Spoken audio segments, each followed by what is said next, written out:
आपका पहला सर्विस मेरा उधर था। लगभग मेरा सर्विस ही आधा से ज़्यादा उसी एरिया में किया। LOC में 2 किलोमीटर के अंदर कोई फेयरिंग नहीं करेगा बोल के कोई एग्रीमेंट है बोलता है। हम पूरा ड्यूटी किए, ऐसा तो कभी हमने सुना नहीं। मैं बोलता हूँ फेयरिंग क्यों नहीं करेगा, हमारा जवान इतना वहाँ मार गिरा है उन लोग ने। अगर फेयरिंग बॉर्डर पे फेयरिंग नहीं करेगा तो कहाँ करेंगे? दुश्मन के साथ फेयरिंग नहीं करेगा तो किसके साथ करेंगे? वो हमारे जगह पर आता है तो क्या हम हाथ पे हाथ लगा के बैठेंगे? हम फेयरिंग करना चाहिए। कुछ ना कुछ हुआ है, नहीं हुआ तो ये 20 जवान कैसे शहीद हो? मैं बोलता हूँ करगिल में आपका मीडिया वाला पूरा कवर किया, करगिल वॉर में पूरे के पूरा कवर किया आप लोग, टैगर हिल, तोलोलिंग, सारा। इधर आप लोग क्यों कवर नहीं कर रहे?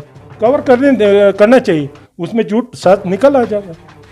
मीडिया वाला कवर नहीं करता है। मीडिया वाला इधर लेह में बैठ के पूरा आप गढ़वाल नाला और फिंगर के बारे में बताता है, ये तो सच नहीं हो सकता है। अभी हमारे पास सब कुछ है, हथियार है, इक्विपमेंट है, रोड पहुंच गया, सब कुछ है, हवाई जहाज है, ये टेक्निक सब कुछ है, कम्युनिकेशन है, फिर भी आने क्यों दिया? नमस्कार, मैं हूं धर्मेंद्र, आप देख रहे हैं ऑनलाइन न्यूज इंडिया।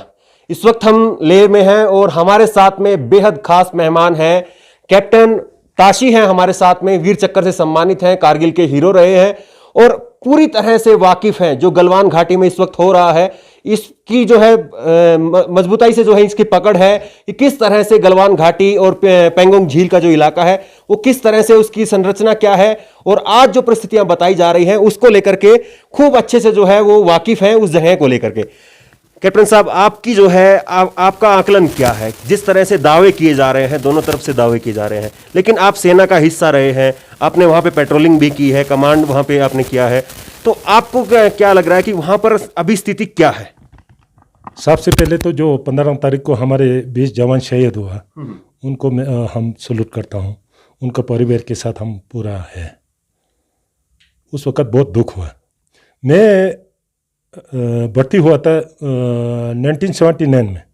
सबसे पहला मेरा सर्विस मेरा इसी पंगोंग के तरफ फुकचे में था 1980 में।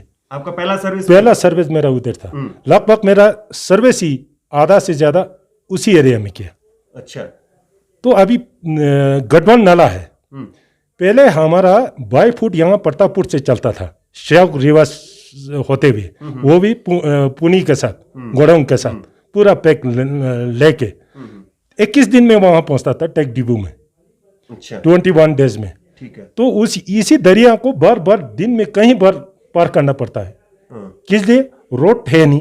यहाँ से करस के आगे गया तो फिर रोड बंद हो जाता है, फिर नाला पास करना पड़ता है, फिर आगे गया, फिर इस तरीके से हम जाता था वहाँ पहुँचने में 21 दिन। जब जाते समय गढ़वाल नाला में हमारे सिविलियन पौनी हम साथ में लेके जाता था। वो लोग वापस या जाते समय गढ़वाल नाला में ज़रूर वो रेस्ट करता है। वहाँ पर घास वगैरह बहुत है, ग्रेजिंग एरिया है बहुत बड़ा खुला। तो वो सिविलियन उधर 1-2 दिन घोड़ाओं को घास खिलाते हुए वहाँ रेस्ट करता है। वो कोई वो चना वाला नहीं था उस वक़्त, वहाँ पे नहीं आता था। बाकी हम उससे आगे जाता था ना। 62 में गढ़वाल नाले में लड़ाई नहीं हुआ, लड़ाई हुआ आगे हुआ। गढ़वाल नाला में पेट्रोलिंग आता था बोलता है। उसके बाद पेट्रोलिंग आता है तो वो आता है, कुछ बुर्जी वगैरह खड़ा करके जाता है, हम जाके उसको तोड़ता है। हमारा बुर्जी वगैरह खड़ा करके हम अपना निशानी करके आता है। अभी सुनने में आ रहा है ये तो चना आके बैठा है। ये तो बहुत अफसोस की बात है। फिंगर 4 तक जो है कहा जा रहा है कि फिंगर 4 तक चाइना आ गया है। सर, मैं फुकचे में जब ये चुशुल में मैं ड्यूटी था, मैं थकुंग पोस्ट कमांडर था। वो सरजब से आगे आता नहीं था, उनका लास्ट सरजब था। हमको जब ब्रीफिंग में वहाँ पर हम सेक्शन कमांडर के हिसाब से जब ब्रीफिंग करता था तो वो फिंगर 4 का टॉप से वो LOC हम करता था। टॉप से होते हुए सरजब से आगे निकल के काला पहाड़ी हेड से होते हुए ये LOC जाता था। अभी पता नहीं सुनने में आ रहा है फिंगर 4 तक वो आया है। एक्चुअली नहीं आना चाहिए वो। कैप्टन साहब, आप कह रहे हैं कि फिंगर 4 तक जो है नहीं आना चाहिए था और जब दौर था तब उससे भी आगे तक जो है आप पेट्रोलिंग करते थे, लेकिन 20 जवानों की शहादत हुई है। आप बखूबी जो है वो सेना का जो है हिस्सा रहने की वजह से जो है आप सेना में भी जो है जानते हैं अच्छे से, सरकारें भी जो है आपने देखी हैं। आपको क्या लग रहा है कि किसकी वजह से जो है हमारे 20 जवानों की शहादत हुई है? कौन जिम्मेदारी तो आखिरकार किसी न किसी की तो बननी चाहिए। बिल्कुल। सबसे पहले तो मैं सुनने में आया कल जब ये हादसा होने के बाद कि LOC में 2 किलोमीटर के अंदर कोई फेयरिंग नहीं करेगा बोल के कोई एग्रीमेंट है बोलता है। हम पूरा ड्यूटी के ऐसा तो कभी हमने सुना नहीं। मैं बोलता हूँ फेयरिंग क्यों नहीं करेगा? हमारा जवान इतना वहाँ मार गिरा है उन लोग ने, उस वक्त रोक नहीं होना चाहिए, फौजियों को छूट दे देना चाहिए। अगर फेयरिंग बॉर्डर पे फेयरिंग नहीं करेगा तो कहाँ करेंगे? दुश्मन के साथ फेयरिंग नहीं करेगा तो किसके साथ करेंगे? वो हमारे जगह पर आता है तो क्या हम हाथ पे हाथ लगा के बैठेंगे? हम फेयरिंग करना चाहिए। क्यों हम हमारे जवानों को छूट नहीं है? ये छूट दे देना चाहिए। मैं तो रिक्वेस्ट करता हूँ गवर्नमेंट ऑफ इंडिया, हमारे देश के प्रधानमंत्री, कि फौजियों को बिल्कुल छूट दे देना चाहिए ऐसे स्थिति में। 20 जवानों की शहादत की जिम्मेदारी किसकी तय हो? अभी ये मैं नहीं बोल सकता हूँ कि सुनने में आ रहा है कि हमारे उधर गया, या बीच में कहीं चैनल बोलता है कि चाइना इधर को आया। कुछ ना कुछ है, ऐसे तो नहीं हो सकता है। अभी एक साइड से बोलता है इंडिया बोल रहा है कि हमारा ज़मीन एक एज में नहीं गया है। अच्छा, चाइना अपने जगह पर बैठा है, फिर लड़ाई कहाँ पे हुआ? नहीं होना चाहिए। तो सोचने वाला बात है, कुछ ना कुछ हुआ है इसमें। हमारा गवर्नमेंट ऑफ इंडिया देखना चाहिए कहाँ पे क्या हुआ है। प्रधानमंत्री नरेंद्र मोदी जी ने सर्वदलीय मीटिंग के बाद में कहा कि ना कोई हमारी सीमा में घुसा है, ना कोई घुसा हुआ है, और ना ही किसी ने हमारी कोई पोस्ट पर कब्जा किया है। आप इत्तेफाक रखते हैं, जबकि खबरें ये आ रही हैं, सैटेलाइट से ये पता चल रहा है कि फिंगर 4 तक जो है वो चाइना है। मैं तो प्रधानमंत्री के बारे में बोल नहीं सकता हूँ। एक्चुअल मैं अपने हिसाब से कि कुछ ना कुछ हुआ है, नहीं हुआ तो ये 20 जवान कैसे शहीद हुआ? ये तो आप सोचने वाला बात है। मैं बोलता हूँ करगिल में आपका मीडिया वाला पूरा कवर किया। करगिल वॉर में पूरे की पूरा कवर किया आप लोग, टाइगर हिल, तोलोलिंग, सारा। इधर आप लोग क्यों कवर नहीं कर रहे हैं? कवर करना चाहिए, उसमें झूठ सच निकल आ जाएगा। मीडिया वाला कवर नहीं करता है। मीडिया वाला इधर लेह में बैठ के पूरा आप गढ़वाल नाला और फिंगर के बारे में बताता है। ये तो सच नहीं हो सकता है। तो ये आप भी ये कह रहे हैं कि कुछ ना कुछ छुपाया जा रहा है, दबाया जा रहा है। ये हो सकता है मेरे हिसाब से। मतलब आप खुद सोचिए, 20 जवान शहीद हुआ तो कुछ ना कुछ तो हो गया, या तो वो आया होगा या हम गया होगा। लेकिन कैप्टन साहब, एक चूक ये भी लगती है कि जिस तरह से प्रधानमंत्री जी ने जो कहा, जो उनका जो बयान था, उनके बयान को चीनी मीडिया ने वहां पर ट्रांसलेट करके उनकी भाषा में अनुवाद करके वहां पर चलाया। और अब ये कहा जा रहा है कि अगर ये मामला जो है अंतर्राष्ट्रीय स्तर पर भी जाएगा तो चीन जो है इस प्रधानमंत्री जी के बयान को कोर्ट करेगा। तो आप भले ही जो है प्रधानमंत्री जी के ऊपर सीधे शब्दों में जो है कोई बात ना कहना चाहें, लेकिन आपको लग रहा है कि कहीं ना कहीं प्रधानमंत्री जी ने शब्दों का चयन जो है वो ठीक नहीं किया, इतना आप कह सकते हैं? मैं तो इसके बारे में मैं बोल नहीं सकता हूँ। मैं फौज में बैठा हूँ, 30 साल में गवर्नमेंट ऑफ इंडिया में सर्विस किया हूँ। मैं इतना एक्सपर्ट तो हूँ नहीं। कुछ ना कुछ हुआ है, नहीं तो हमारा ये जवान इतना शहीद नहीं होता।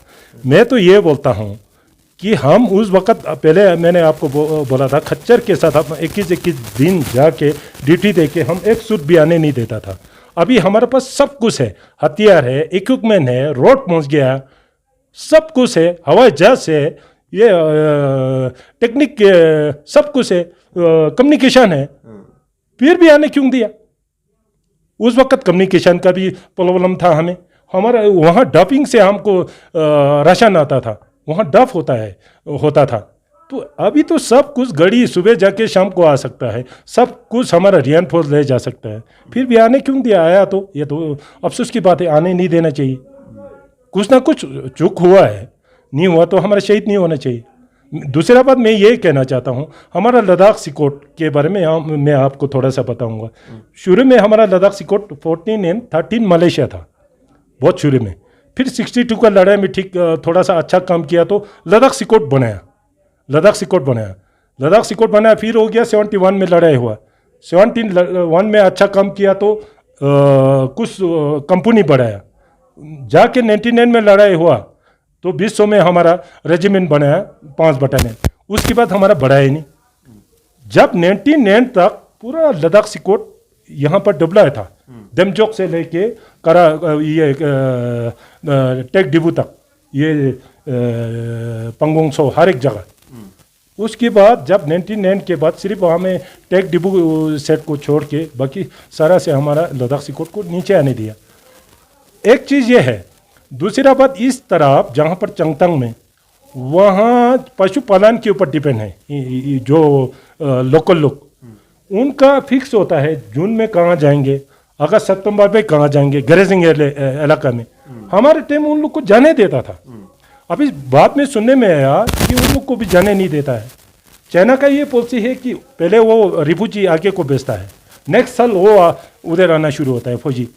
तो हमारा क्यों जाने नहीं देता है? सिविलियन भी भेजेगा, उनको पता होगा हमारा ज़मीन कहाँ तक है। अभी सारा जिंदा है, 62 का वार वाला जिंदा हमारे इधर बहुत सारे लोग हैं। आप उनसे मिल के अगर बात करेगा, दूध की दूध पानी का पानी, आपको पता चल जाएगा। कैप्टन साहब, आप अब आगे स्थिति क्या देख रहे हैं? आगे स्थिति ये लड़ाई तो दोनों देश के लिए ये सॉल्यूशन नहीं है। बातचीत करना बहुत अच्छा है। अगर बिल्कुल बातचीत से फिर सॉल्यूशन नहीं निकालेगा तो आखिर में तो लड़ाई होगा। लड़ाई में दो चीज़ होता है, कोई पोजीशन नहीं होता है, हार या जीत। हार का तो सवाल ही पैदा नहीं, कोई एक्सेप्ट करने वाला नहीं, हम कर ही नहीं सकते। तो लड़ाई में तो जीत, जब लड़ाई जाएगा तो लड़ाई लड़ने के लिए हमारे को क्या विल एंड स्किल होना चाहिए। जवानों में अभी ट्रेनिंग अच्छा है, सब कुछ इक्विपमेंट अच्छा है। अगर जवानों में विल और स्किल होगा ना, बड़े से बड़े जो ताकत वाला हो वो भी हम हरा सकते हैं, हरा सकता है आराम से। तो आप देख रहे हैं कि लड़ाई की संभावनाएं बन रही हैं या बातचीत से रास्ता खुल जाएगा? बातचीत से मेरा ख्याल तो बातचीत से ही खुलना अच्छा है, लेकिन हमारा ज़मीन भी नहीं जाना चाहिए, ज़मीन भी नहीं छोड़ना चाहिए। वो जहाँ 62 के बाद वो जहाँ पे है वहाँ पर बैठना चाहिए। वो हम जहाँ पर है वहाँ बैठना चाहिए। ये line of control actual control तो है नहीं। LOC, हाँ हमारे टाइम LOC बोलता है यहाँ से LOC है, हम तो यही करते आ रहा है। ये सरजब से आगे वो नहीं आता था।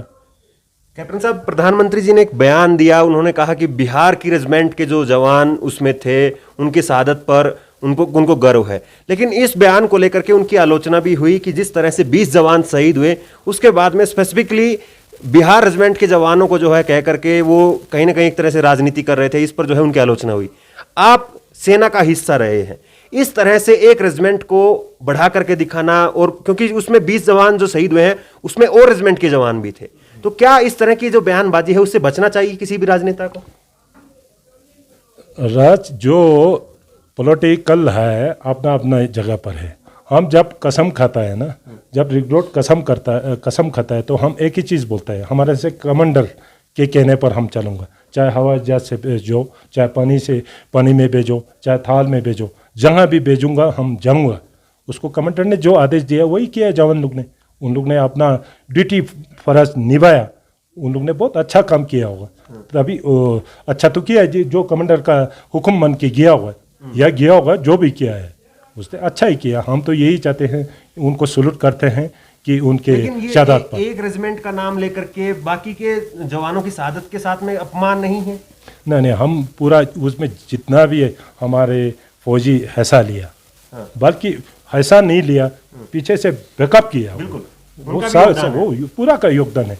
वो छोड़ के हमारे यहाँ जब लड़ाई होता है हमारे फौजियों के साथ वॉलंटियर हमारे यहाँ सारा निकल जाता है। अभी भी तैयार है हमारे लोग निकलने के लिए। हम बोलो लड़ने के लिए तैयार है, हमने ट्रेनिंग किया है। अभी भी मैं फेयर कर सकता हूँ, अभी भी मैं पेट्रोलिंग के लिए जा सकता हूँ, जितना भी दूर हो मैं चल सकता हूँ। आदेश दे या पेट्रोल का ड्यूटी भी कर सकता हूँ, हम सामान पहुँचा सकते हैं।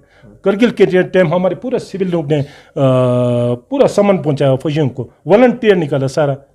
ये सिविलियन और सारा मिल के करेगा, फौज को और सपोर्ट मिलेगा।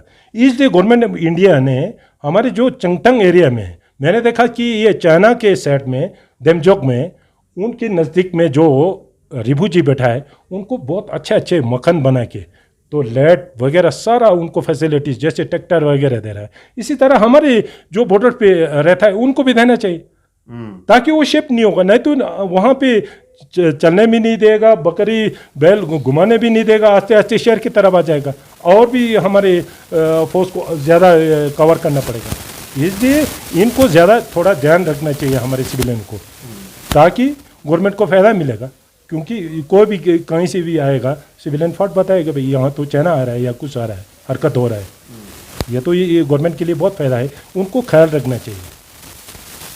तो देखिए कैप्टन ताशी जी, हमने तमाम सवाल किए और उन्होंने अपनी पूरी बेबाकी के साथ में बातचीत रखी, लेकिन कहते हैं ना कि जब एक बार कोई सेना की वर्दी अपने शरीर पर धारण कर ले तो वो फिर ताउम्र के लिए सैनिक हो जाता है। और शायद यही वजह है कि कैप्टन ताशी से हमने तमाम सवाल पूछे, प्रधानमंत्री के बयानों के ऊपर सवाल पूछे, लेकिन किसी भी तरह से सियासत इन्होंने नहीं की, क्योंकि ये सेना का पहला मूल मंत्र होता है कि सेना शहादत के लिए तैयार रहती है, सेना देश सेवा के लिए तैयार रहती है, लेकिन सेना सियासत से दूर रहती है। और उसी तरह से तमाम हमने सवाल पूछे, इशारों ही इशारों में इन्होंने अपनी तमाम बातें कही है। इन्होंने कहा है कि पहले जब हम उस वक्त में सेना के अंदर में थे, तब जो है एक पर्टिकुलर हिस्से तक जो है हम वहाँ पर पेट्रोलिंग करते थे, गश्त करते थे, लेकिन आज फिंगर 4 तक जो है वो बातें सुनने में आ रही हैं। इशारों ही इशारों में सब कुछ कहा। सियासत पर जो है सीधे तौर पर जो है कोई भी जवान जो है वो बोलने से बचता है, लेकिन अपने आप में जो है ये स्थितियां बयां करती है कि किस तरह से चीन जो है, सैटेलाइट के जरिए भी अभी तस्वीरें साफ आ रही है कि चीन जो है वो फिंगर 4 तक आ गया है। तो अब ऐसे में कहीं ना कहीं जो है वो भारत सरकार को तेजी दिखानी चाहिए और जिस तरह से फिंगर 4 तक जो है वो चाइना आ गया है उसको खदेड़ करके वापस करना जरूरी है, यही कैप्टन ताशी यहां पर कह रहे हैं। और दूसरा इन्होंने सबसे बड़ा सवाल ये उठाया है कि जो सिविलियन यहां पर हमारे सीमा के साथ में रहते हैं उनको भी सहूलियतें देनी चाहिए, जिस तरह से चीन देता है उसी तरह से हमारी सरकार को भी उन सिविलियंस को सहूलियतें देनी चाहिए, उससे हमारा बेस मजबूत होगा। इस खबर को लेकर के आपकी जो भी राय हो नीचे कमेंट बॉक्स में अपनी राय जरूर दें। उसी तरह की तमाम खबरों के लिए ऑनलाइन न्यूज इंडिया को सब्सक्राइब करें। धन्यवाद। इस खबर को अभी लाइक करें, शेयर करें और ऑनलाइन न्यूज इंडिया की सभी खबरें अपने मोबाइल फोन पर सबसे पहले देखने के लिए अभी चैनल को सब्सक्राइब करें और घंटी जरूर दबाएं।